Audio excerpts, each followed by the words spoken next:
Your passport slides across the immigration counter, smooth as rehearsed. The officer's eyes flick from the photo to your face, back to the photo. A stamp comes down. You're in. That's the last thing that goes according to plan tonight.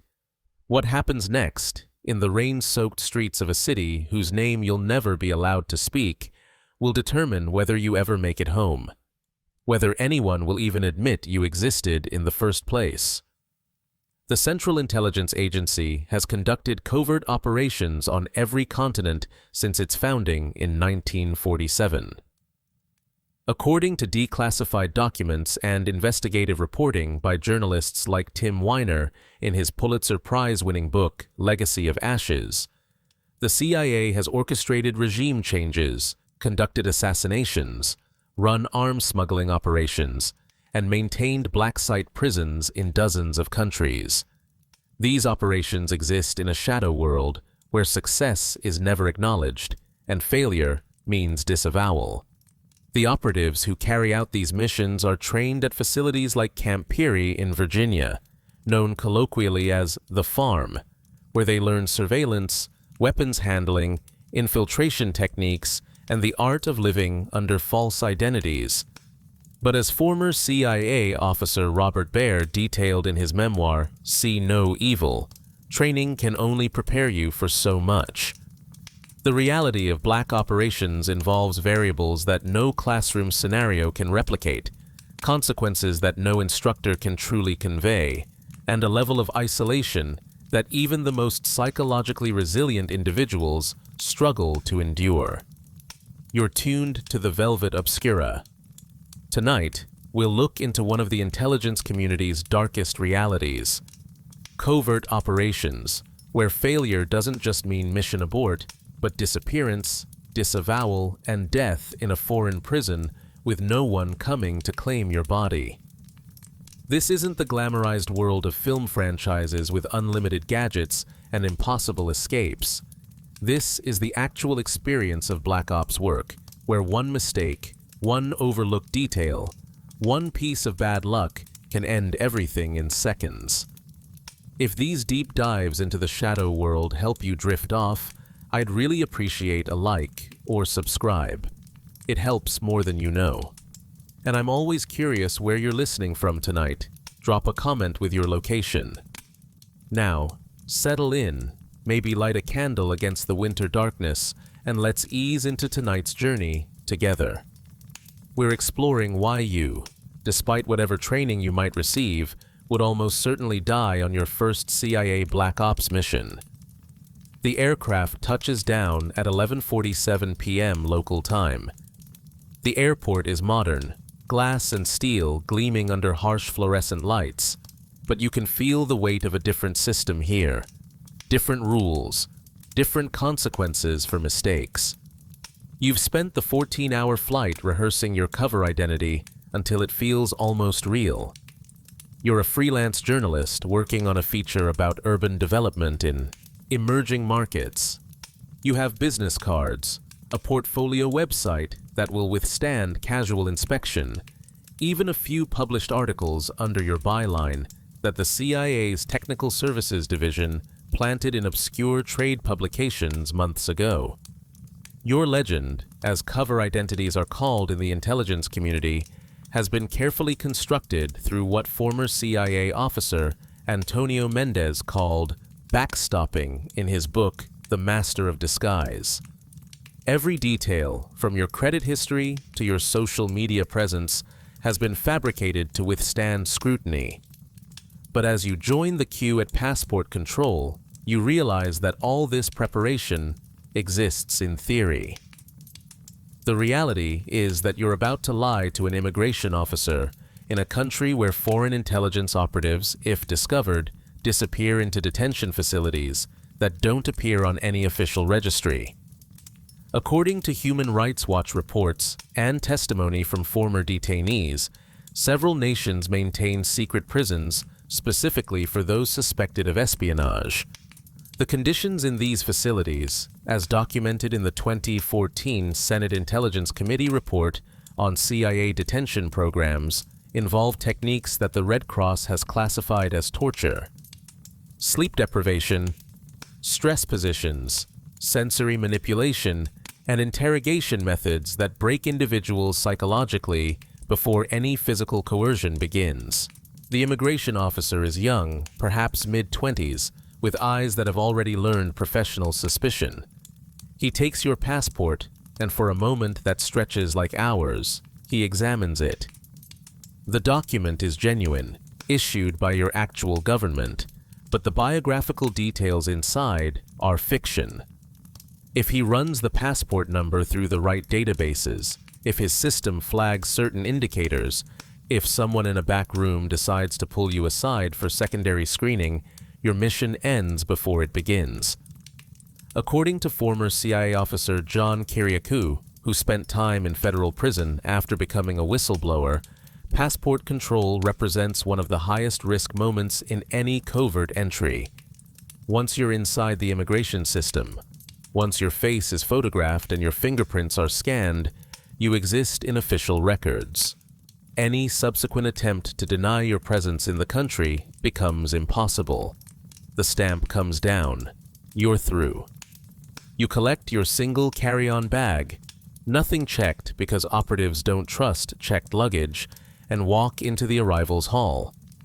The air smells different here, a combination of unfamiliar cigarettes, cleaning products you don't recognize, and something else you can't quite identify. Welcome to your operational environment. From this moment forward, every decision you make carries the weight of consequence. Every person you interact with is a potential threat. Every word you speak could be the one that unravels your cover.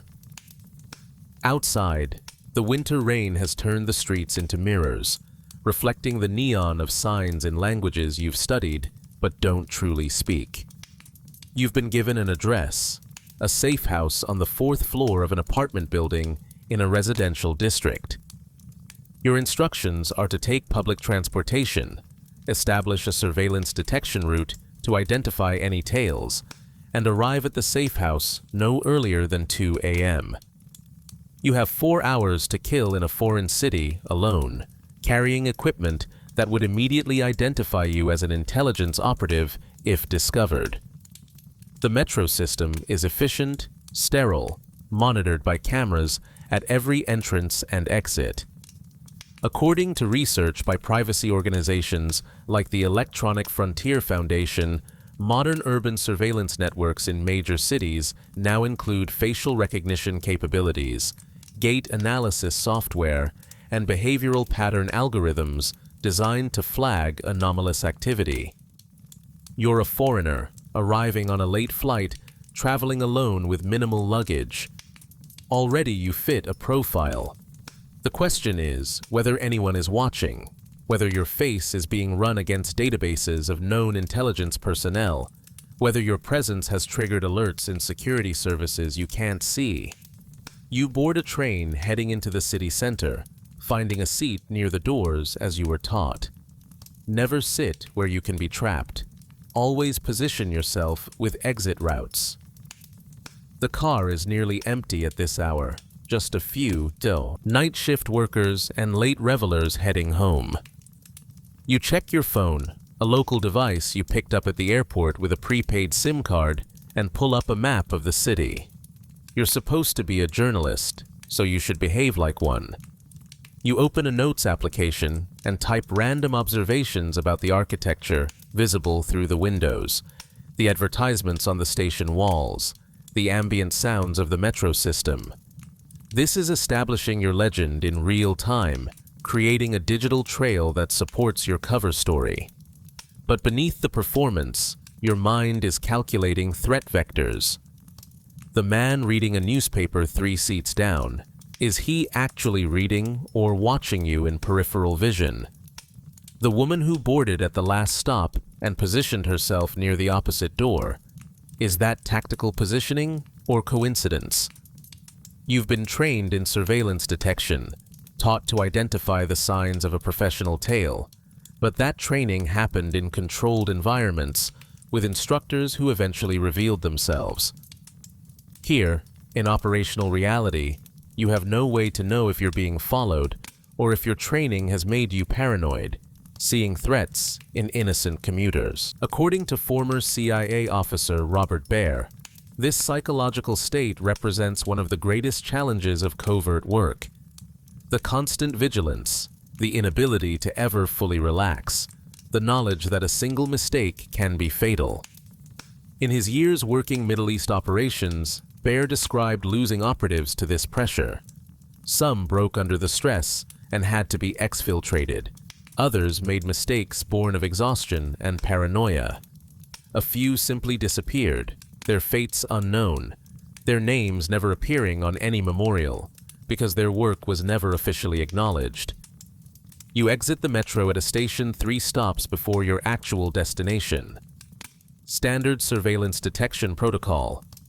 Take an illogical route, create opportunities to observe anyone following the same pattern. The street above is quiet, wet pavement gleaming under streetlights. A few cars pass, their tires hissing on the wet asphalt. You walk 2 blocks north, apparently aimless, stopping occasionally to check your phone as though reading directions.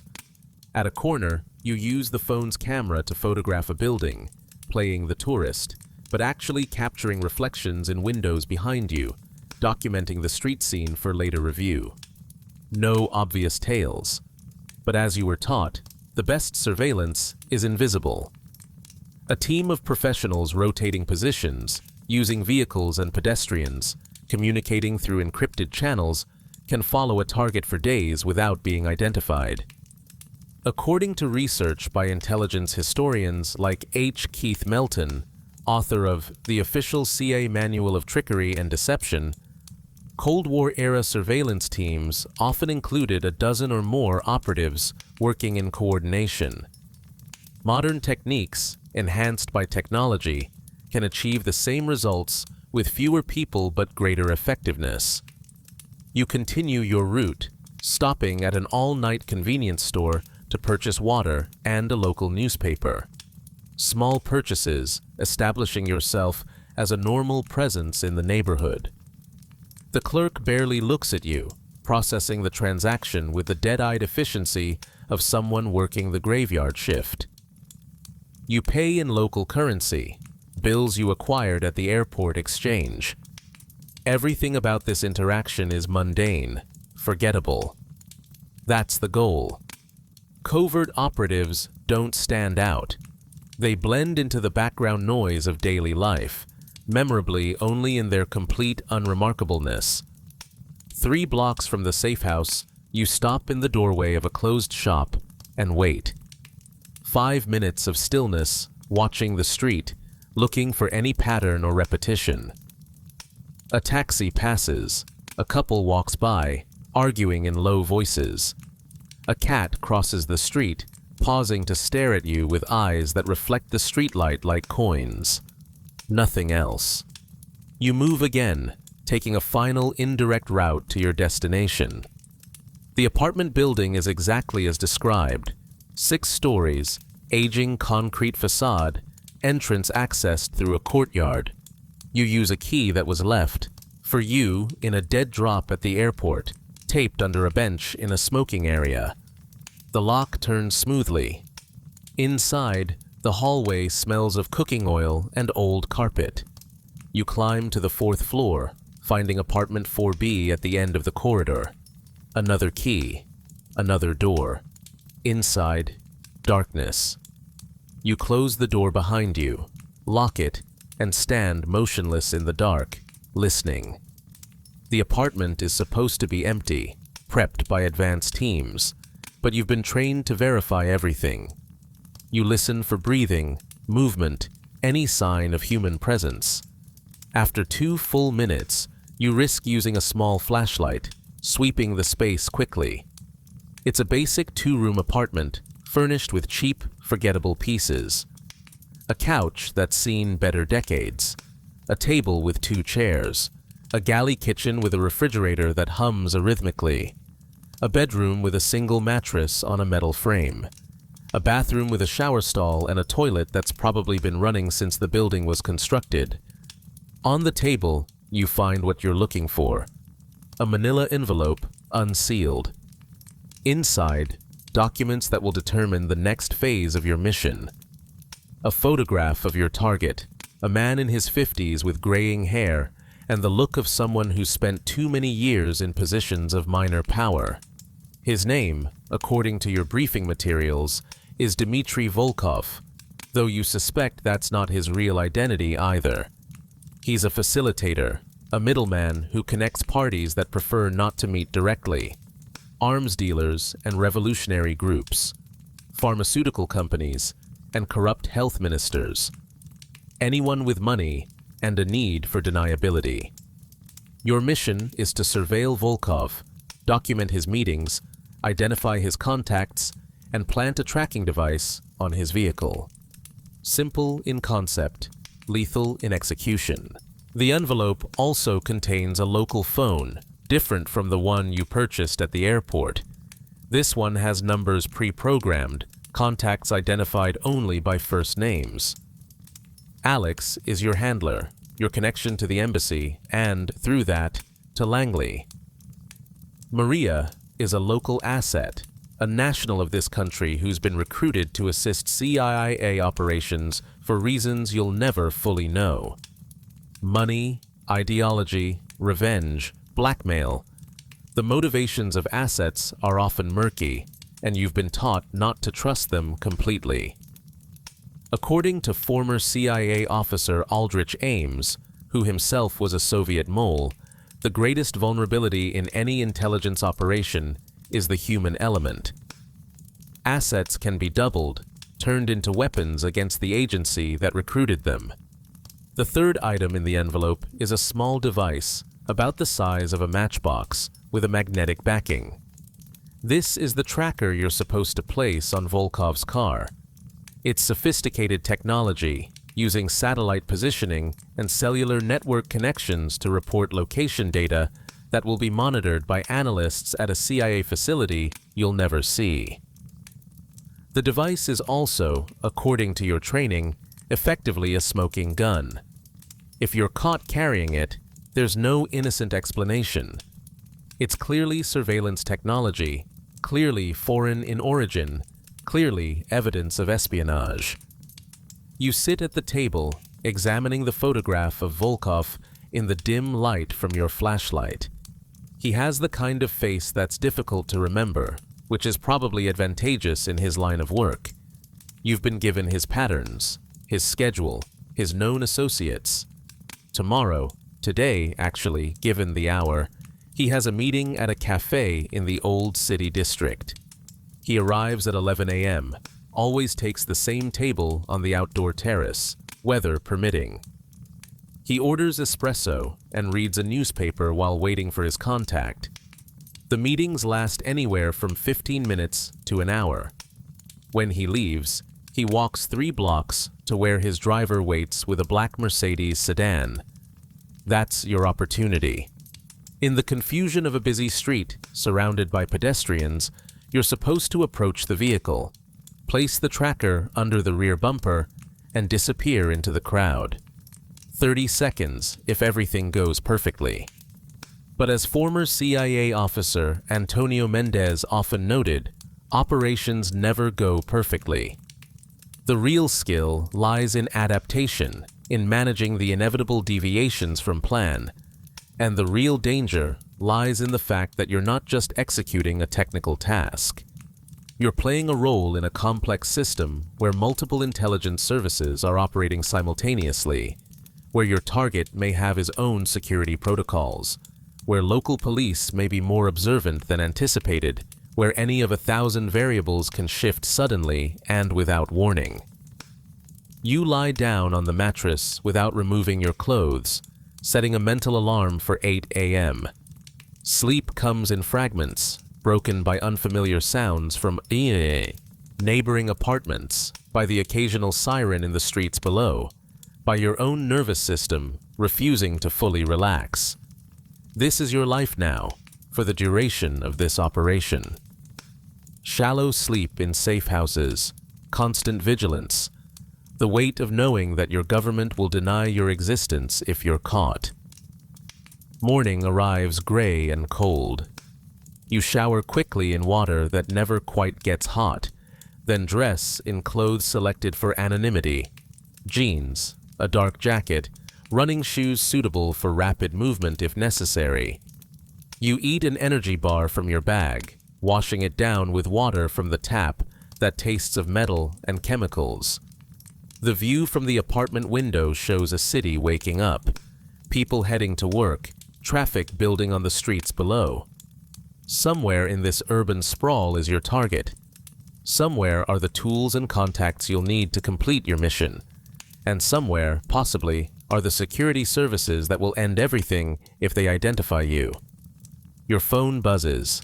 A text from Maria. Morning coffee? Usual place. 9:30. This is your contact protocol, innocuous messages that could mean anything to a casual observer, but signal operational meetings to those in the know.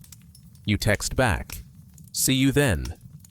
The usual place, according to your briefing materials, is a cafe called the Book Corner in the University District, a location chosen for its crowds and multiple exits.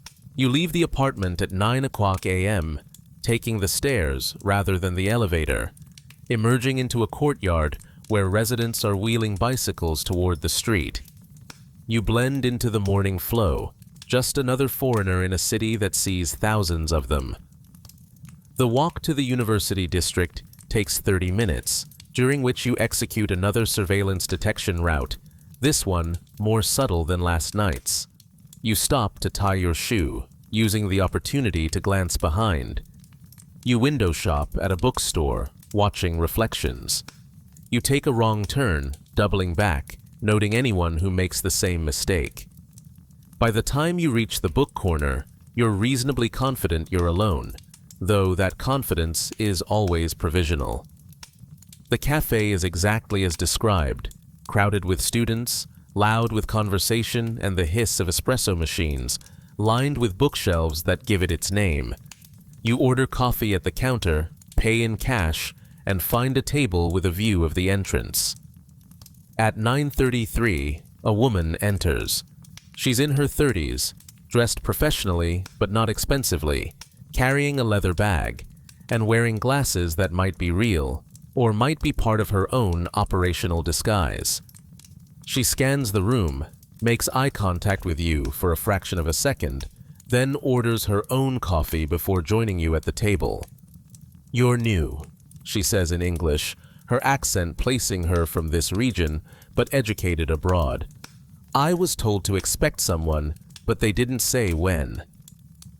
"I arrived last night," you reply, keeping your voice low enough to be masked by the ambient noise.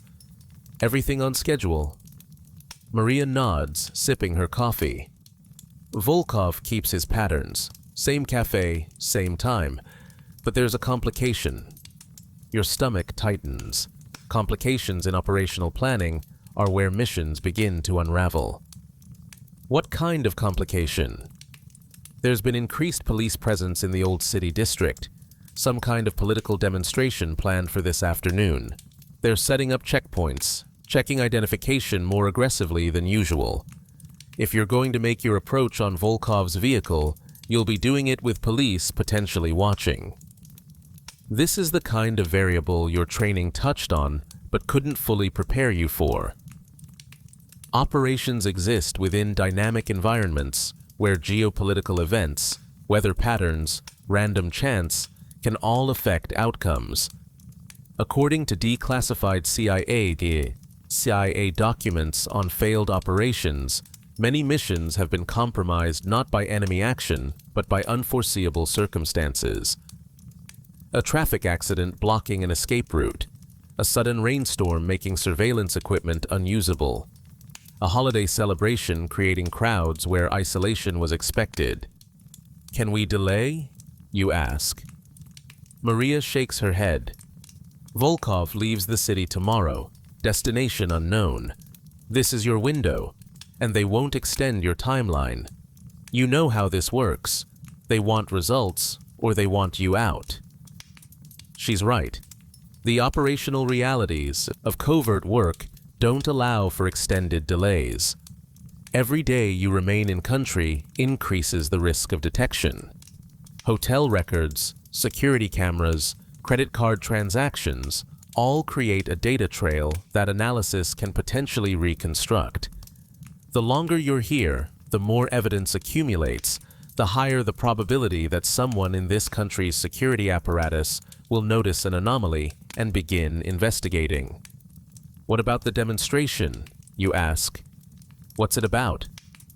Economic policy, austerity measures, the usual grievances. It's supposed to be peaceful, but you know how these things can escalate. Tear gas, riot police, the whole performance. Maria finishes her coffee and stands. The cafe where Volkov meets his contact is 4 blocks from the planned demonstration route. You should be clear there. It's the extraction afterward that concerns me. If the streets are blocked, or if police are conducting random stops, getting away cleanly becomes more difficult. She's about to leave when you stop her with a question that's been forming since you sat down.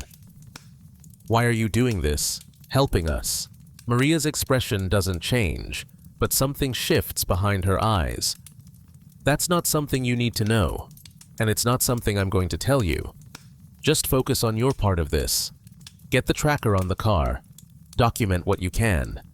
Then leave this country and forget you were ever here. She walks away, disappearing into the crowd of students and morning coffee seekers.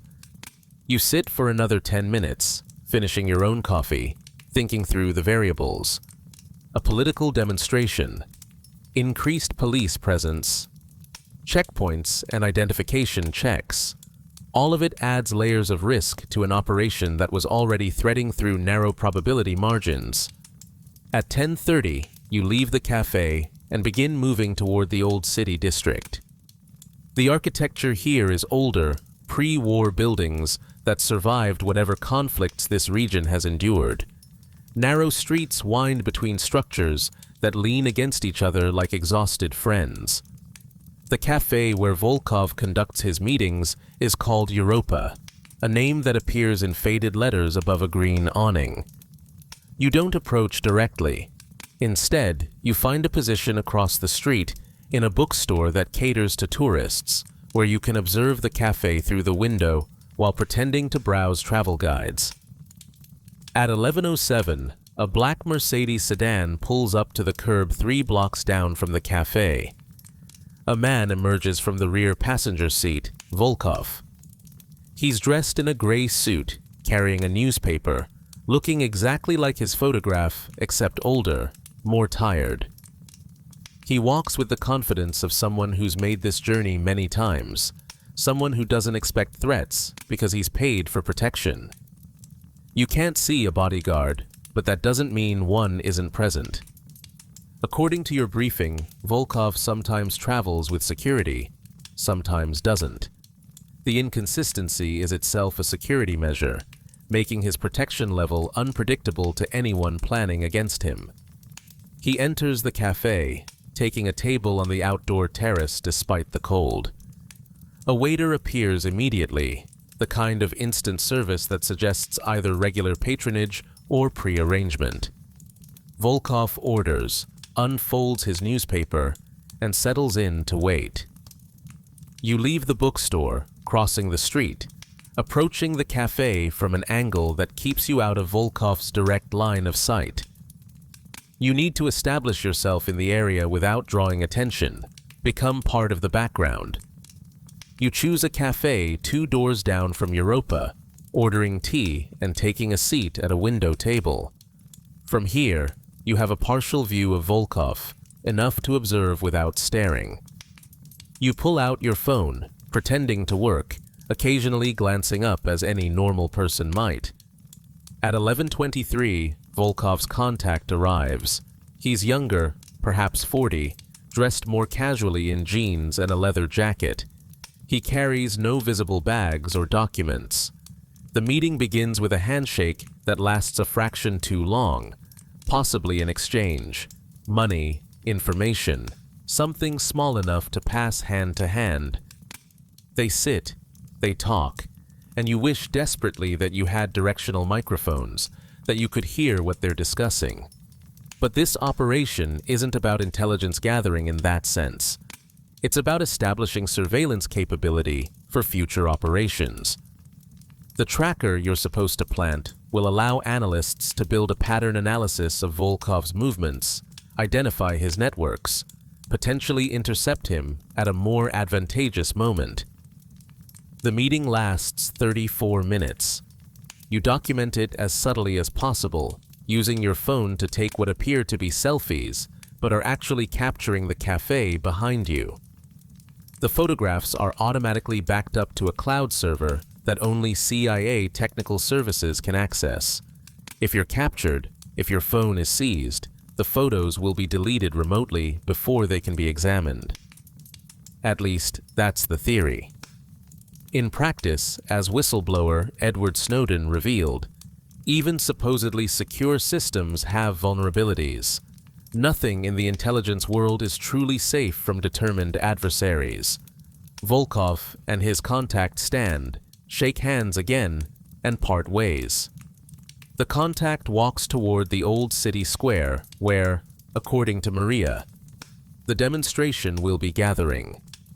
Volkov folds his newspaper and begins walking in the opposite direction, toward where his car waits. This is your moment. You settle your bill quickly, leave the cafe, and begin following at a distance that you hope is professional. Not too close to seem like pursuit, not too far to risk losing him in crowds. The street is busier now, midday pedestrians filling the sidewalks. You keep Volkov in sight, maintaining 3 or 4 people between you, using them as visual cover. He doesn't check behind him, doesn't seem concerned about surveillance. Why would he be? He's not wanted by this country's law enforcement. He's not a terrorist or a fugitive. He's just a businessman conducting business, however questionable that business might be. 3 blocks. Volkov reaches his car, the black Mercedes sedan you observed earlier. The driver is already in position behind the wheel, the engine running. This is the critical moment, the 30 seconds that will determine mission success or failure. You need to approach the vehicle, plant the tracker under the rear bumper, and move away before anyone notices.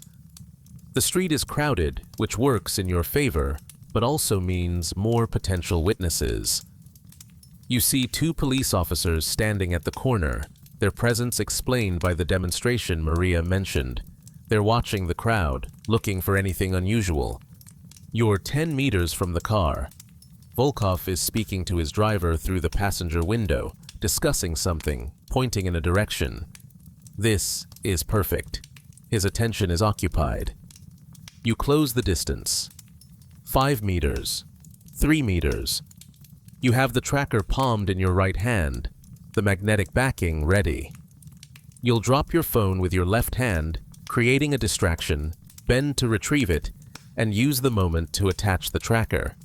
It's a technique you've practiced dozens of times in training.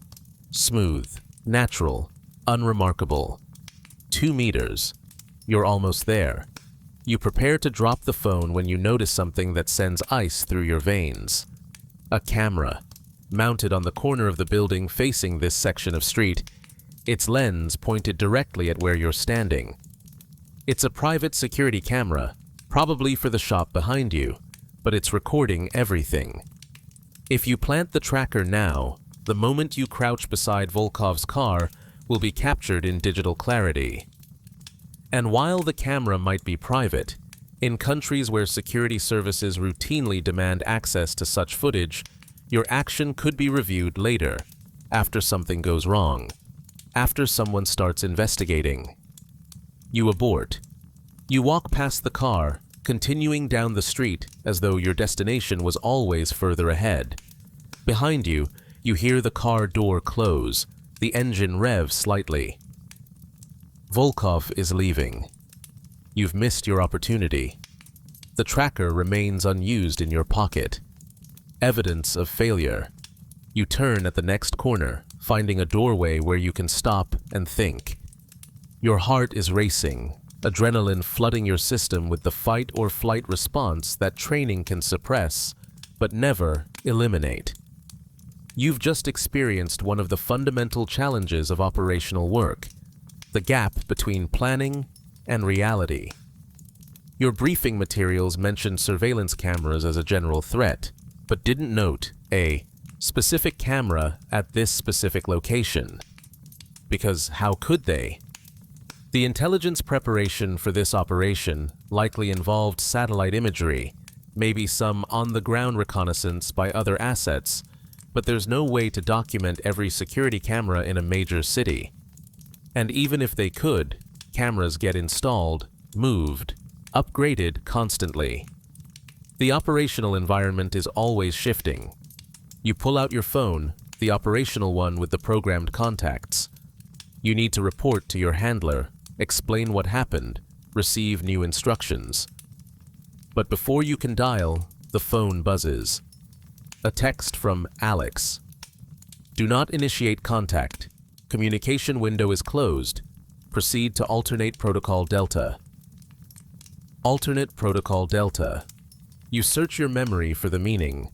It was covered in your pre-deployment briefing, one of dozens of contingency plans that you absorbed in a few days of intensive preparation. Delta means mission environment is potentially compromised. Avoid all contact with agency personnel. Proceed to emergency exfiltration. In other words, something has gone wrong and you need to leave the country immediately. But what went wrong? You haven't been arrested. You haven't exposed your cover. You simply didn't complete the tracker placement, which is a mission failure but not a catastrophic security breach.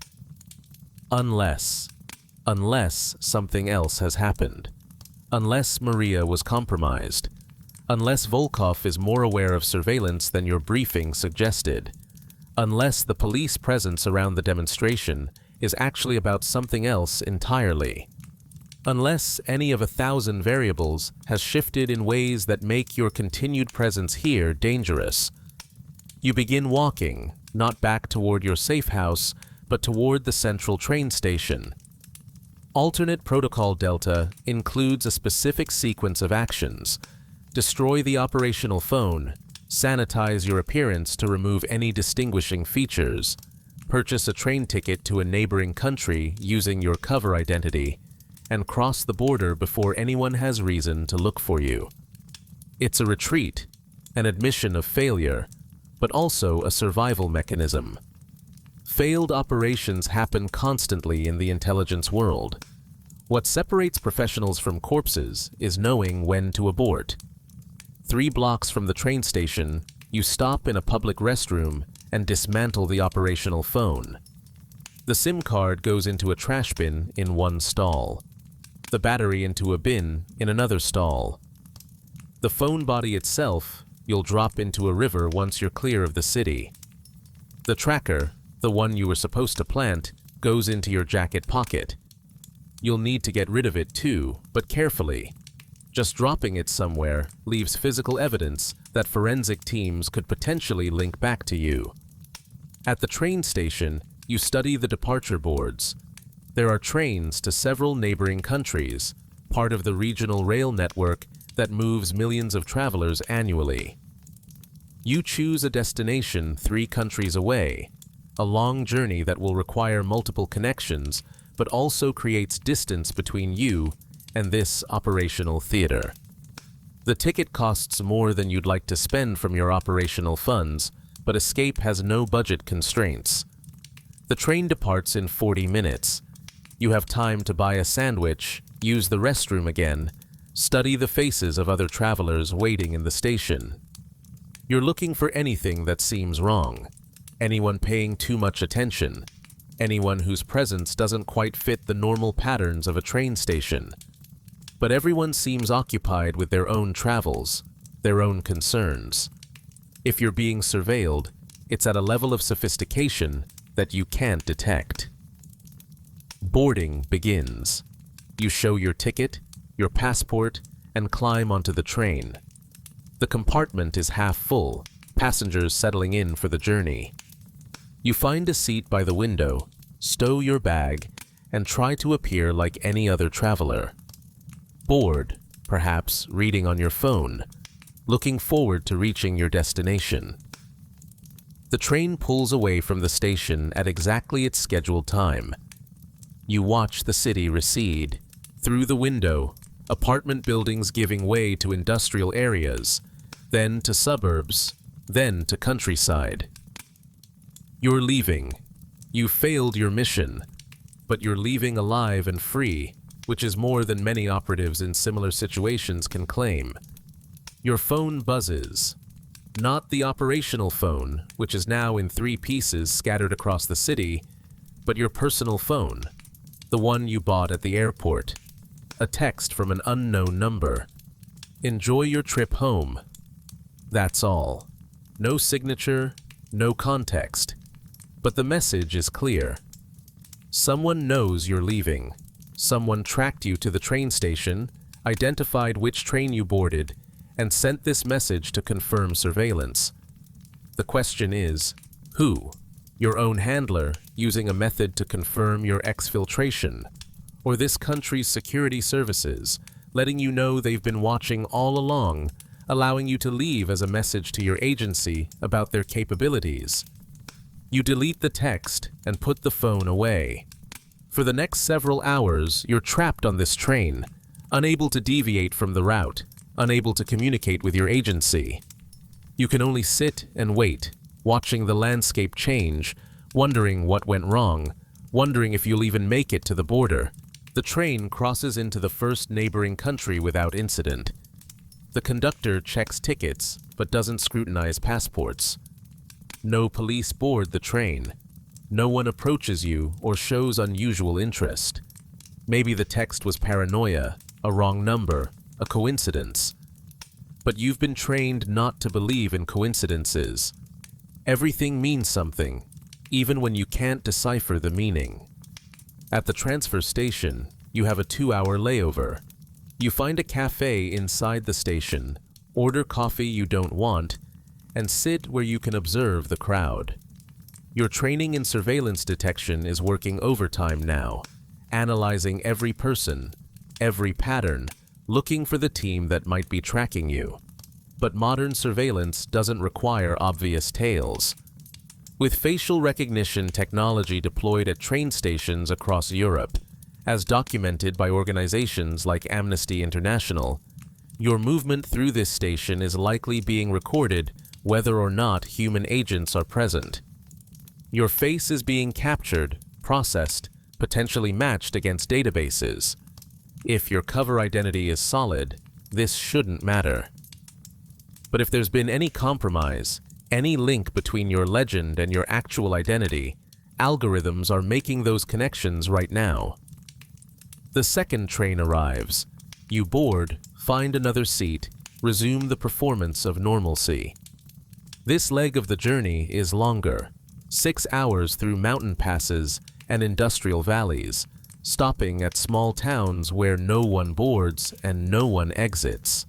The winter landscape outside is beautiful in a stark way. Snow on distant peaks, forests of bare trees, frozen streams. You try to appreciate it, to let the visual rhythm settle your nervous system, but your mind keeps returning to the mission failure, running through what you could have done differently. You should have scouted the location more thoroughly, identified the camera before attempting the placement. But when? You arrived in country last night, had one meeting with Maria this morning, then had to execute the operation. There was no time for extensive preparation, no opportunity for the kind of careful reconnaissance that might have caught that detail. This is the reality that training can't fully convey. The time pressure of operational work, the way missions are compressed into narrow windows where careful planning becomes impossible. And yet, perfection is still expected, because failure has consequences that extend beyond the individual operative. Every blown operation provides intelligence to the other side. Every captured agent reveals techniques, training methods, possibly other operations. The entire apparatus of covert action depends on success rates remaining high enough to justify the risks and costs. You just added a failure to the ledger. The train reaches the final border crossing near midnight.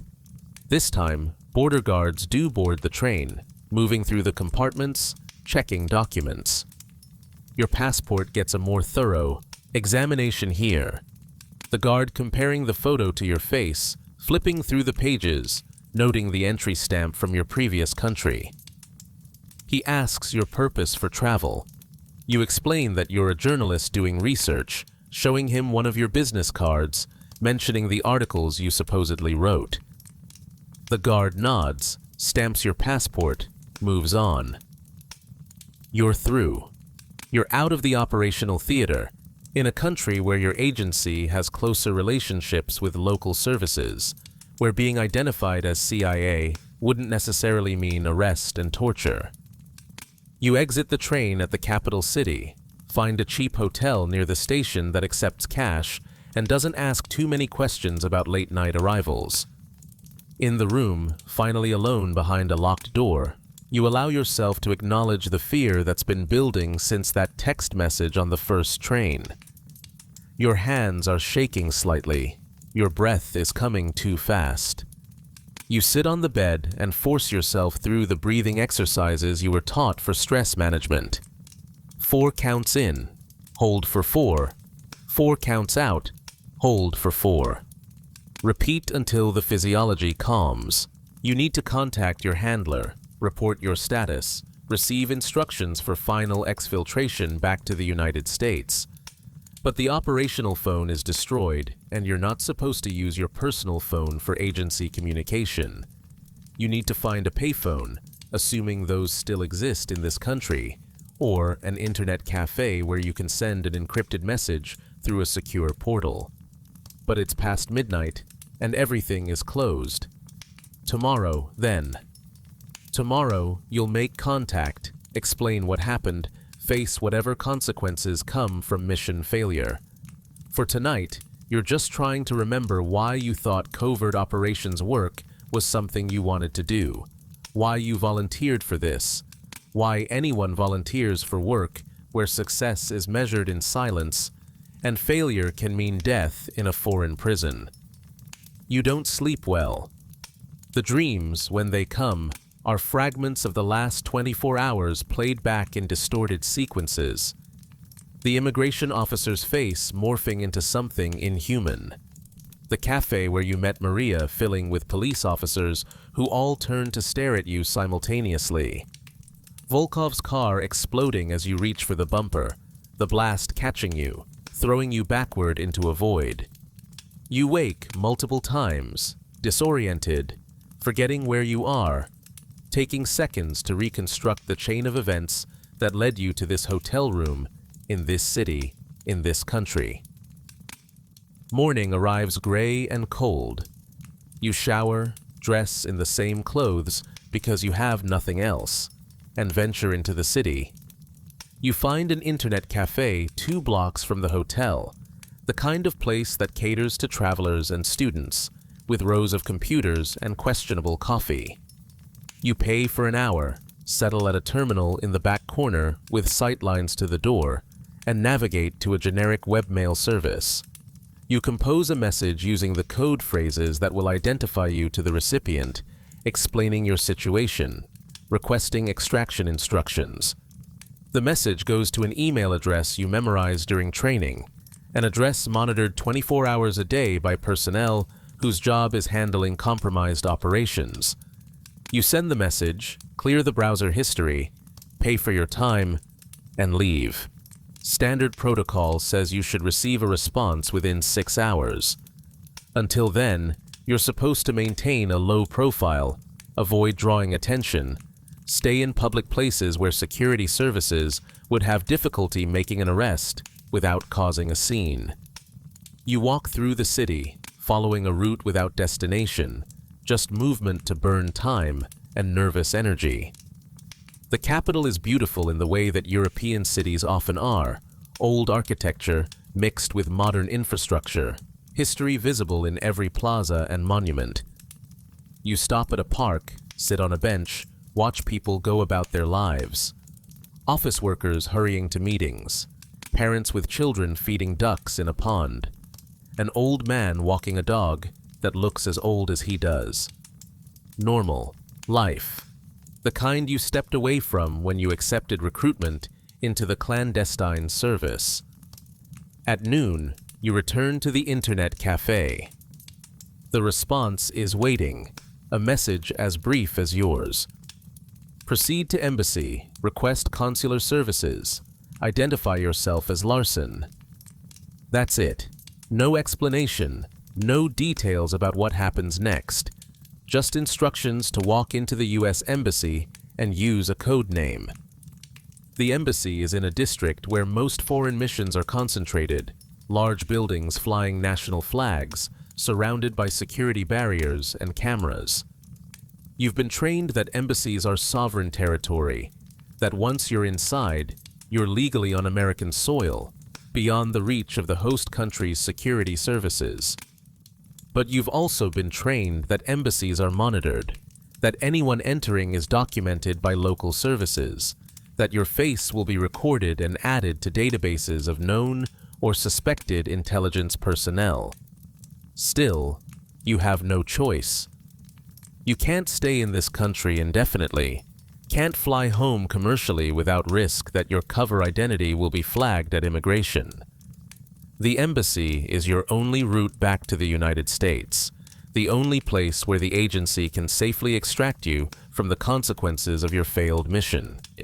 You approach the embassy mid-afternoon, joining a small queue of people seeking visas or consular assistance. The security here is visible and serious. Local police, embassy guards, bollards preventing vehicle approaches, cameras covering every angle. You wait your turn, finally reaching the window where a young woman asks your business. You tell her you need consular services. She asks your name. You provide your legend, the false identity you've been living under. She checks a computer, nods, asks you to wait. 15 minutes later, a different person emerges. He's American, middle-aged, wearing a suit that's slightly too formal for consular work. "Mr. Larson," he asks. You nod. "Please follow me." He leads you through a secured door, down a hallway lined with portraits of presidents, into an office that's clearly designed for more than consular services. The walls are soundproofed. The windows are covered with special films that prevent electronic surveillance. The furniture is minimal and functional. This is a room where intelligence officers conduct business. "You had a difficult few days," the man says, closing the door. He doesn't introduce himself, doesn't offer a name. Your handler wants a full debrief, but that can wait until you're home. For now, we need to discuss your extraction. You explain what happened. The mission to plant the tracker, the security camera you noticed, the decision to abort, the text message on the train. He listens without interrupting, occasionally making notes on a pad. "The message you received was from us," he says when you finish. "It was confirmation that we were tracking your exfiltration, making sure you made it out safely. Nothing sinister." Relief floods through you, followed immediately by anger. "You couldn't have made that clear in the message." He shrugs. "Operational security. If your phone had been compromised, if someone else was reading that message, ambiguity protects both you and us. As it is, you handled the situation correctly. You identified a risk factor, aborted the operation, executed the exfiltration protocol. That's exactly what you're trained to do. I failed the mission. You stayed alive and free. That's success in this line of work." He stands, indicating the conversation is ending. "We'll fly you home tomorrow on a diplomatic flight. Until then, you'll stay here in the embassy compound. We have secure accommodations for personnel in transition. You'll be debriefed more thoroughly once you're back at Langley, and decisions will be made about whether you're suitable for continued operational work. That last phrase carries weight. Whether you're suitable, whether you have the qualities necessary for covert action, or whether your first mission revealed limitations that disqualify you from future operations. You want to argue, to defend yourself, but you know it would be pointless. The decision will be made by people you'll never meet, based on criteria that won't be fully explained to you. The next 36 hours exist in a strange limbo. You're given a room in a section of the embassy that most visitors never see, a dormitory for intelligence personnel in transit. You eat in a cafeteria where no one makes eye contact or engages in conversation. You're debriefed by a series of officers who ask the same questions in different ways, probing for inconsistencies, building a complete picture of what happened. You're examined by a medical officer who takes blood samples, checks your vital signs, asks about your stress levels. You're evaluated by a psychologist who wants to know how you're processing the experience, whether you're showing signs of trauma or breakdown.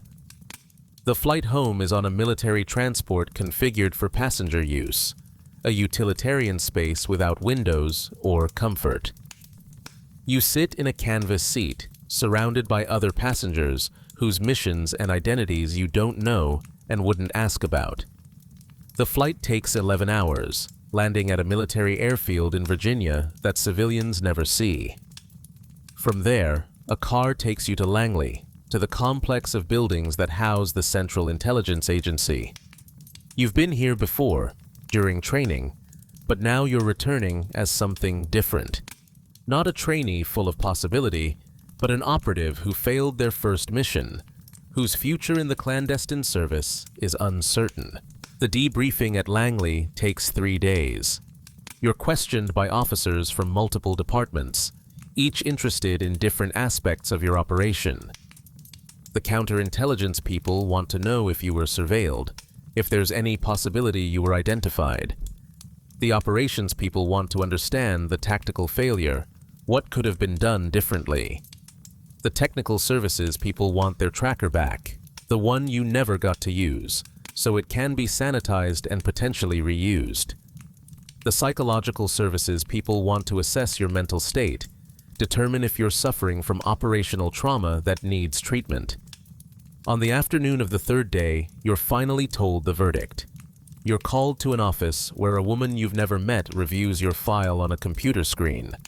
She's senior, that much is obvious from the way others in the building defer to her, but her exact title and role are never specified. You showed good judgment in aborting the operation, she says without preamble.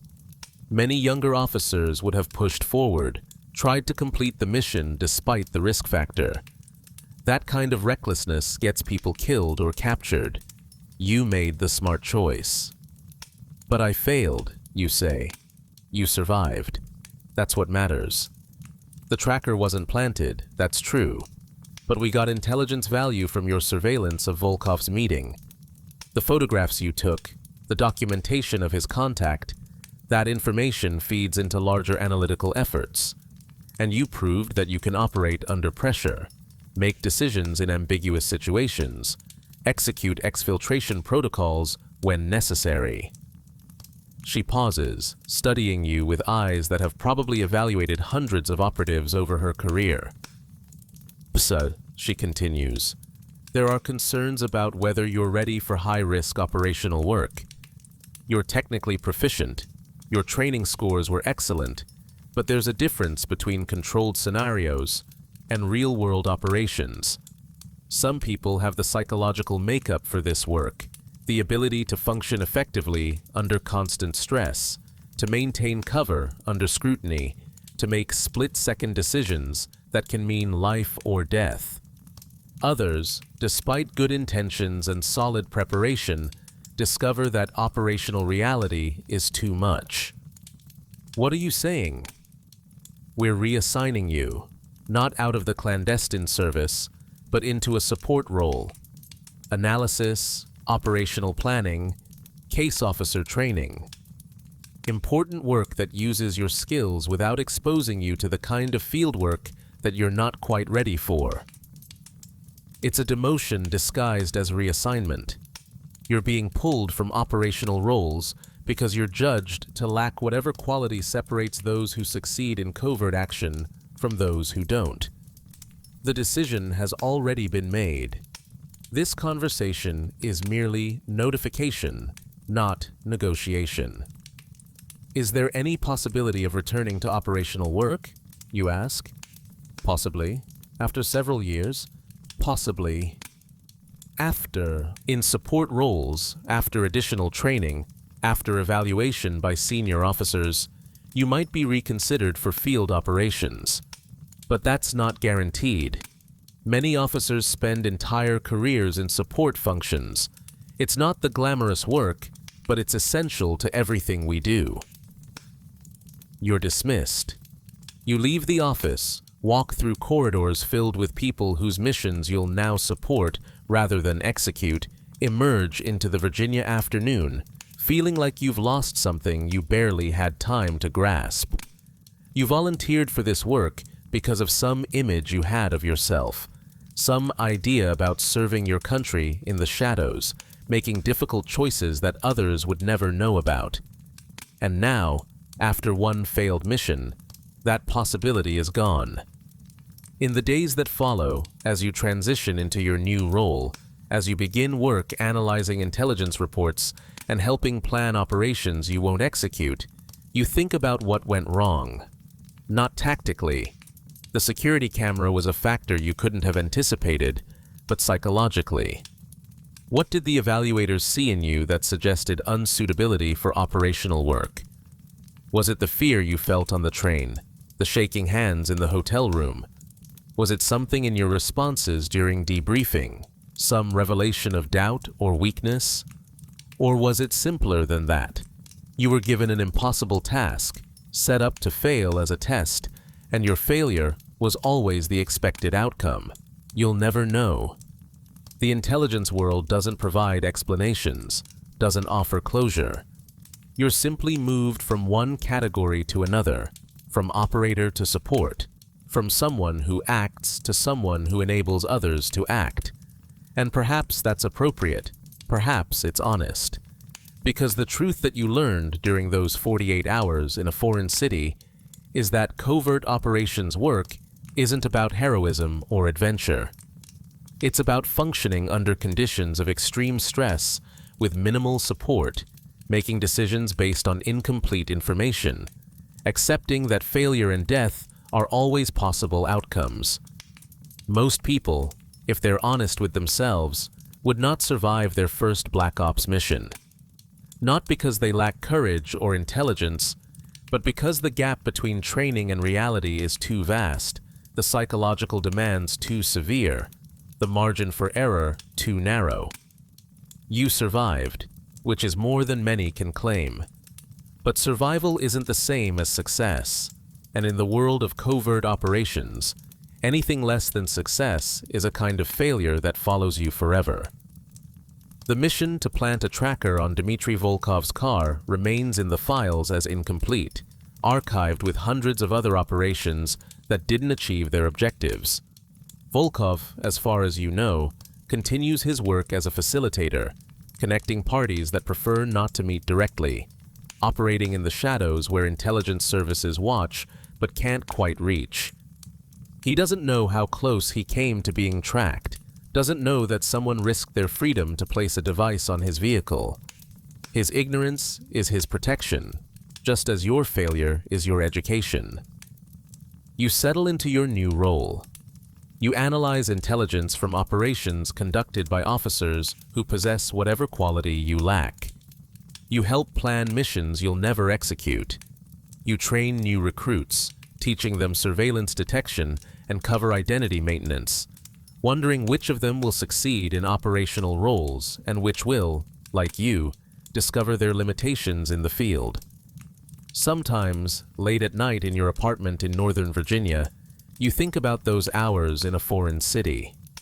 The rain-slick streets, the cafe where you watched Volkov conduct his meeting, the moment you noticed the security camera and made the decision to abort. You think about the alternative timeline where you didn't notice the camera, where you planted the tracker successfully, where you're now celebrated as an effective operator rather than reassigned to support functions.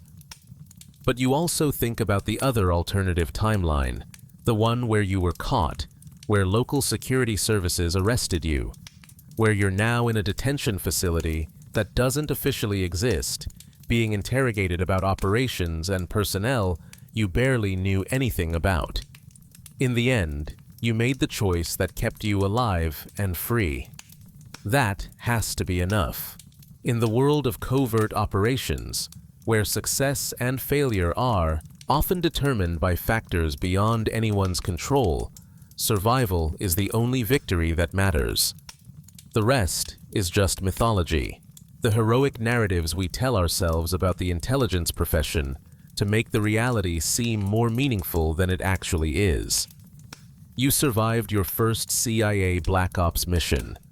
You failed, but you survived. And in the final accounting, in the cold calculus of operational realities, that distinction is perhaps meaningless. Because the mission continues, executed by others, in cities you'll never visit, targeting individuals you'll never meet, serving objectives that may or may not be explained to those who risk everything to achieve them. The apparatus of covert action grinds forward, consuming those who lack the particular combination of skills, temperament, and luck necessary for operational success. You're no longer part of that forward edge. You've been moved to the supporting structure, the vast bureaucracy that enables operations without executing them. It's important work, you're told, essential work. But it's not the work you imagined when you volunteered, not the identity you constructed for yourself. That version of who you might have been died in a foreign city when you noticed a security camera and made the smart choice to walk away. What remains is something more modest, more realistic, but also more permanent. An intelligence officer who learned their limitations early enough to survive the lesson.